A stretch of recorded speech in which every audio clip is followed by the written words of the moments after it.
are these two form fields and this button, and these are the plugins there, and then there's a field which is the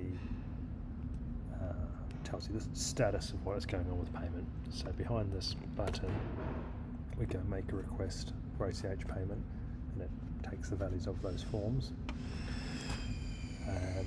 and then what's happening under the covers is the plugin, when it does this action, is doing a client-side action, and at the end of that client-side action it is hitting this back-end workflow, so which I added here, ACH here.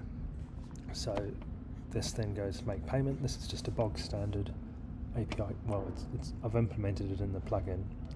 The reason it has all these fields is because it's in the Square, the same payment requests, whether they're ACH, Apple Pay, card payments, they're actually all using the same request API, so I thought I'd just reuse it.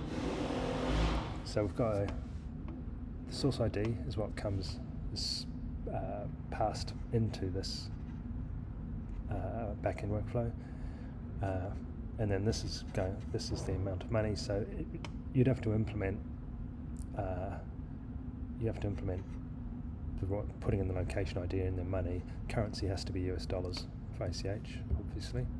Anyway, so that goes off, does the API call. This is bog standard stuff. To understand all of this, you just basically read the Square API documentation. I've created a data type called ACH payment, which puts in all of these values here, and then it returns this. So what that looks like on the front end, and sorry, they're doing some work in my office this morning. See, basically also if you go, it helps. This is the developer console. If you haven't come across this before, you go in here, view developer console, you go here, and you can see in here what's going on behind the scenes. So we go here, chase. Unfortunately it's not going to the end and I have to figure out what's wrong. It's something to do with the Stripe, with Square. Go through all of this. This red message is from the previous test. So now we just keep an eye down here, checking ACH, processing ACH payment. Yeah, it's a bit much, isn't it, that noise? When we get to this point, and I still need to figure this out, but it means doing a whole lot of research on Square, and it's probably an artifact of using test accounts.